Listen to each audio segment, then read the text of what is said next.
The deaths weren't random. They were part of something much larger, and Marcus was about to become the final piece of an ancient puzzle. What Marcus and Sarah discovered in the next 12 hours would rewrite everything humanity thought it knew about fate, free will, and the invisible forces that shape our world. Because sometimes, the most terrifying conspiracies aren't orchestrated by governments or secret societies, they're woven by entities so ancient that human civilization is just the latest thread in their cosmic tapestry. And Marcus Chen, skeptical archaeology professor, was about to learn that his entire life had been leading to this moment. Whether he survived it or not was no longer the question. The question was whether reality itself would survive what was coming. Back in Marcus's office, surrounded by Sarah's research files and his own translation materials, the two scholars worked with the desperate efficiency of people who knew time was running out.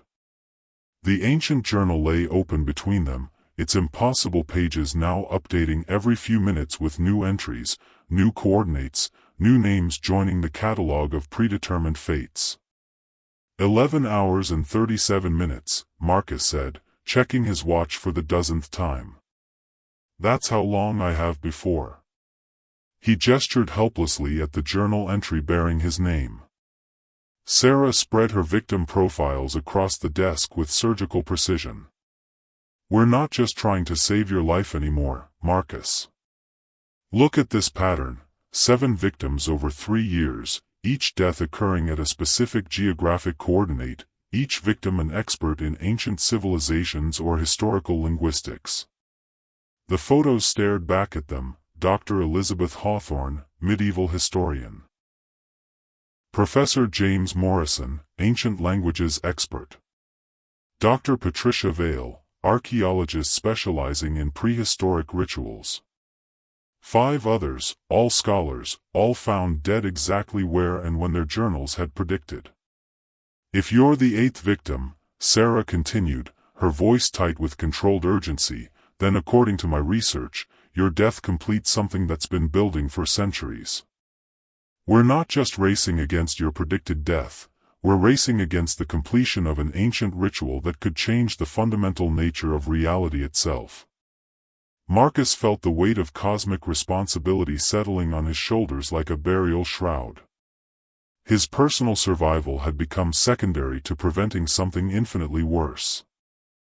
Sarah pulled up her laptop and began cross-referencing the victim profiles with academic databases. Every single one of them published papers on ancient ritual practices within 6 months of their deaths, she said, her fingers flying across the keyboard. Dr. Hawthorne's final paper was titled Predestination and Human Agency in Medieval Mortality Texts. Professor Morrison published Linguistic Patterns in Ancient Divination Practices just weeks before he died. Marcus leaned over her shoulder, his archaeological instincts recognizing the pattern immediately. They weren't random targets. They were selected for what they knew. Someone or something needed their specific expertise to complete a larger design. And your own research into medieval cartography and supernatural folklore, Sarah said quietly, makes you the perfect final piece. As if responding to their revelation, the journal's pages began filling with new entries at an accelerated pace. Marcus and Sarah watched in horror as names and coordinates appeared faster than they could read them, the supernatural ink flowing across the parchment like blood from an open wound. It's accelerating, Marcus breathed, his academic mind struggling to process the impossible sight. The closer we get to my predicted death time, the faster new entries appear. As if the ritual is building toward some kind of critical mass. The office lights flickered in rhythm with each new entry, and the temperature began dropping noticeably. Sarah pulled her jacket tighter as frost began forming on the window glass despite the September warmth outside. The entities orchestrating this, Sarah said, pulling out a thick folder marked Mythological Parallels, they're not human. My research suggests they're something like the Greek Moirai, the Fates, but far more active and malevolent. I call them Fate Weavers. Marcus studied Sarah's compiled research, ancient texts describing beings who didn't just observe destiny but actively manipulated it, entities that viewed human lives as threads in a cosmic loom, weaving patterns too vast for mortal comprehension. Unlike the passive fates of mythology, Sarah continued, these fate weavers seem to orchestrate specific deaths to create supernatural architecture. Each victim's death serves as a foundation stone in something larger.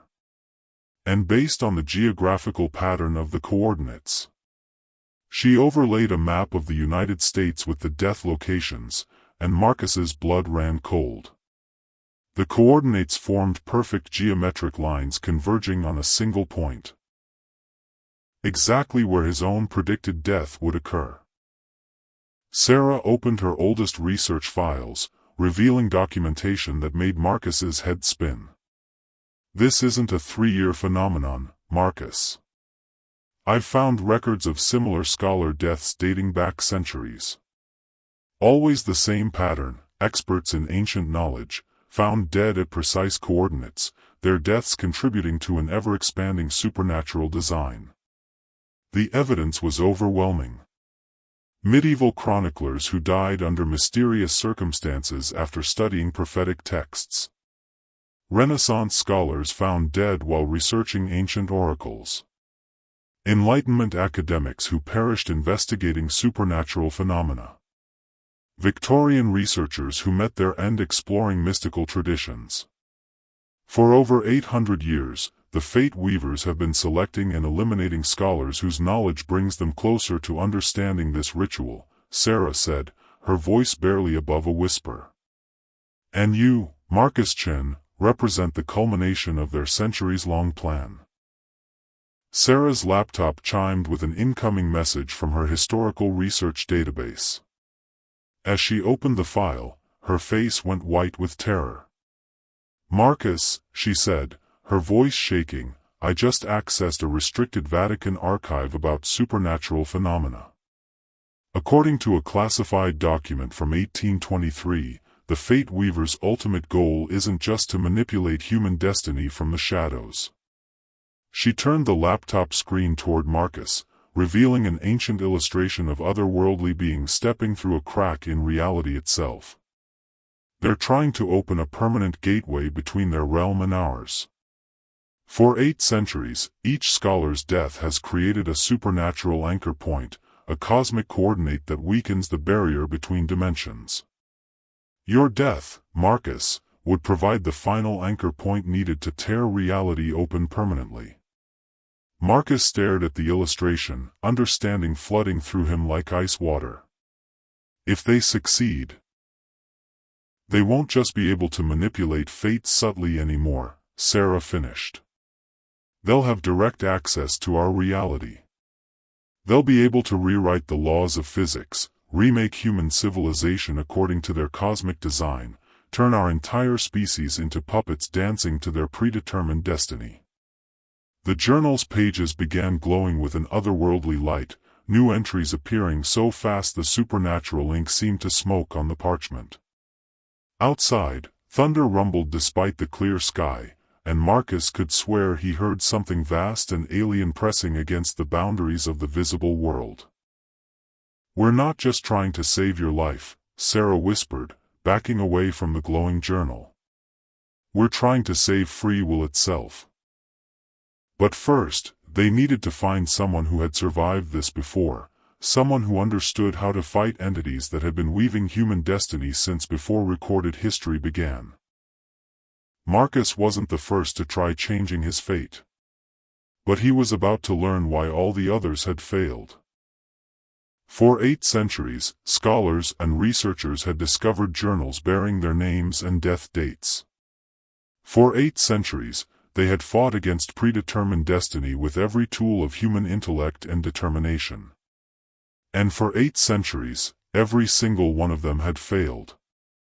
Marcus Chen was about to meet the woman who would show him exactly why resistance was futile, and why she'd spent decades ensuring that pattern never broke. For 8 centuries, scholars and researchers had discovered journals bearing their names and death dates.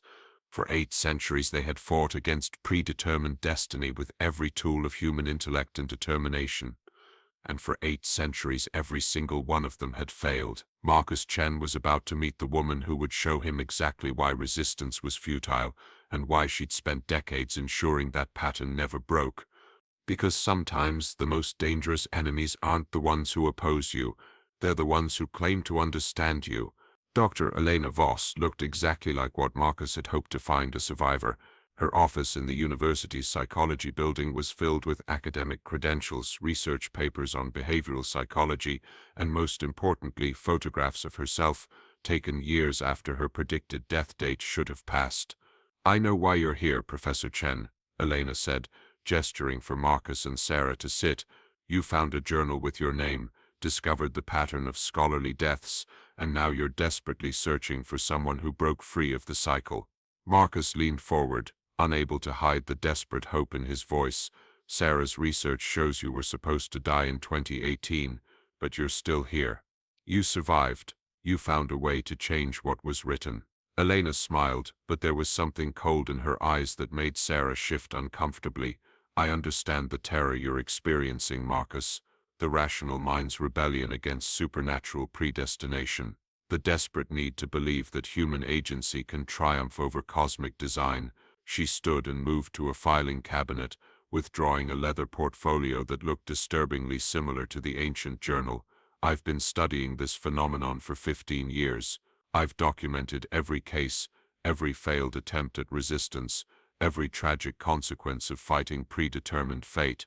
But you survived." Marcus pressed, his voice breaking slightly as he checked his watch. 7 hours and 23 minutes remaining. "There has to be a way." "There's always a way when humans refuse to accept the impossible." Elena's smile widened, but it never reached her eyes. "Oh, Marcus, I didn't survive by fighting fate. I survived by embracing it." Elena opened her portfolio, revealing not one journal, but dozens. Each leather-bound volume bore a different name, a different set of coordinates, a different death date. Marcus's blood ran cold as he recognized several names from Sarah's victim profiles. "You've been collecting them," Sarah whispered, her historian's instincts recognizing the scope of Elena's deception. "You haven't been studying the phenomenon from the outside. You've been part of it all along." Elena nodded approvingly. "Very good, Miss Mitchell. Yes, I've been gathering journals for years, ensuring that each mapkeeper receives the guidance they need to accept their role in the greater design. The fate weavers don't simply abandon their chosen ones to stumble blindly toward destiny. They provide shepherds to guide the flock." Marcus felt his desperate hope curdling into something far darker. "You're working for them. You're helping them complete their ritual." "I'm helping lost souls find peace," Elena corrected, her voice taking on the practiced cadence of someone who'd delivered this speech many times before. "Do you know what happens when mapkeepers resist their fate, Marcus? The cosmic imbalance creates ripple effects. Innocent people die in their place. Reality itself begins to fracture." Elena moved to her wall of photographs, but Marcus now realized they weren't celebration pictures. They were trophies. Dr. Hawthorne fought for 3 days before accepting her role. During that time, 17 people died in a highway accident that never should have happened. Professor Morrison tried to hide for a week. The cosmic disruption caused a building collapse that killed 43 innocents. She turned back to Marcus, her expression filled with what she clearly believed was compassion. "Every act of resistance creates collateral damage. Every attempt to change written fate demands a blood price from the universe itself. I learned to embrace my role not out of cowardice, but out of love for humanity." Marcus stood abruptly, his chair scraping against the floor. "That's insane. You're talking about surrender as if it's heroic. Human beings don't accept predetermined limits. We find third options. We innovate.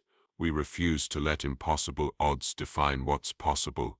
And that arrogance," Elena said softly, "is exactly why you'll fail just like all the others."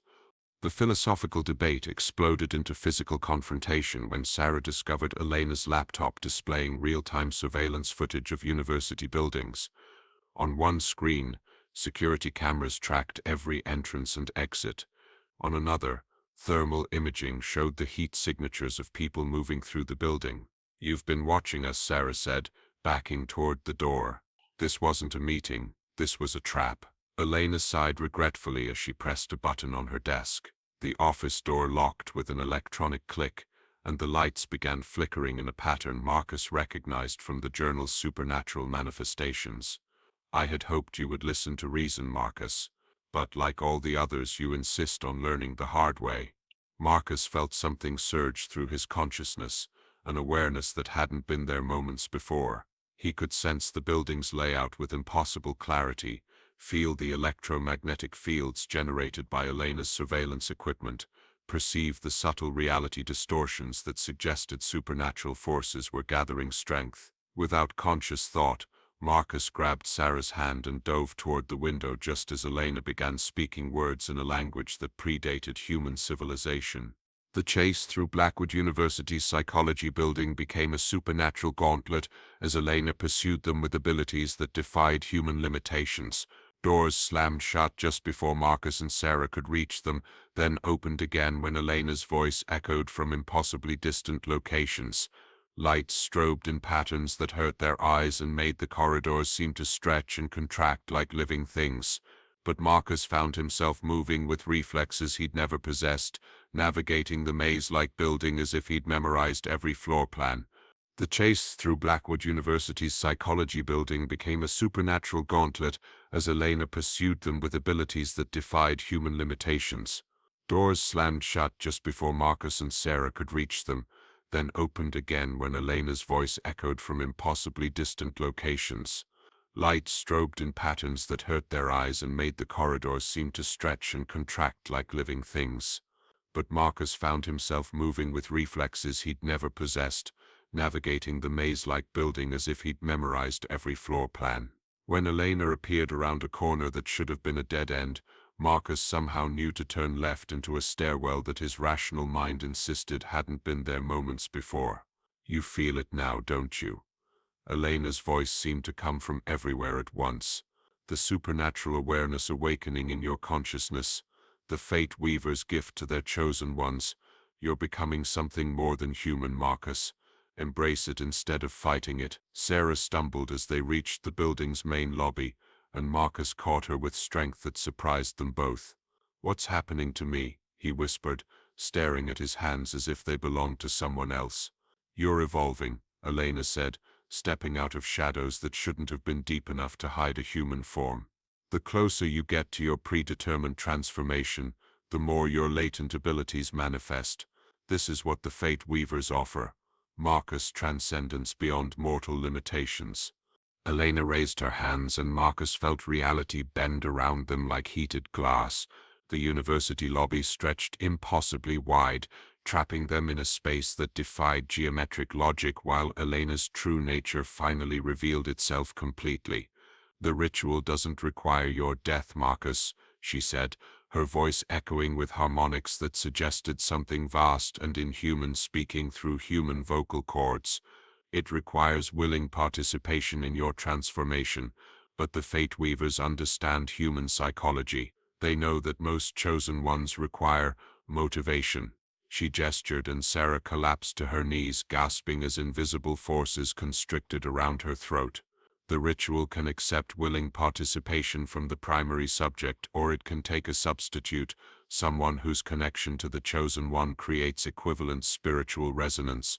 Marcus felt his emerging supernatural abilities surge in response to Sarah's danger, power flowing through him like liquid fire. "Let her go, Elena.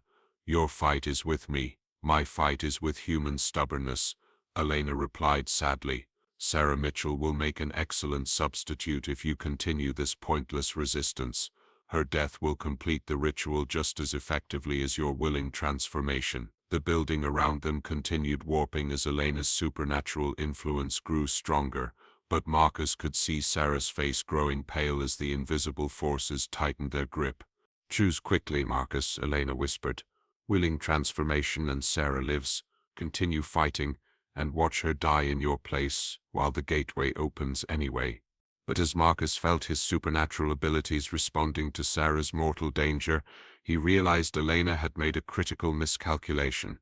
She had assumed he would choose between predetermined options. She had forgotten that human ingenuity had always specialized in finding third alternatives that didn't exist until someone refused to accept the impossible. He had to find Sarah before midnight, before the ritual claimed them both. The coordinates didn't just mark where Marcus would die, they marked the entrance to a realm where death was just the beginning. What Marcus Chen discovered at those exact coordinates would shatter the final barriers between the rational world he'd known and a cosmic reality that defied every law of physics, time, and space itself. Because sometimes the most terrifying journey isn't toward death, it's toward understanding that death is merely a doorway to something infinitely larger and more complex than human minds were ever meant to comprehend. And Marcus was about to step through that doorway while still breathing, still human, still desperately clinging to the hope that somewhere in this impossible realm he could find Sarah before Elena's ritual claimed them both. The abandoned Whitmore Cemetery looked exactly as it had during Marcus's first visit with Sarah, but this time he approached the coordinates with supernatural awareness burning through his consciousness like fever. Every blade of grass seemed to whisper with otherworldly significance. Every shadow stretched in directions that violated geometric possibility. 42.3601 degrees N, 71.0589 degrees W. The exact spot where the journal predicted he would die in 4 hours and 17 minutes, but Marcus no longer believed death was what awaited him here. Elena's revelation about willing transformation combined with his emerging supernatural abilities had reframed everything. This wasn't an execution site, it was a threshold. A crossing point between the mundane world of archaeological conferences and academic papers, and a realm where beings ancient beyond human comprehension wove the threads of destiny itself. Sarah, he whispered to the empty cemetery, his enhanced senses probing the air for any trace of her presence. I'm coming for you. Whatever Elena has planned, whatever the fate weavers demand, I'm not leaving without you.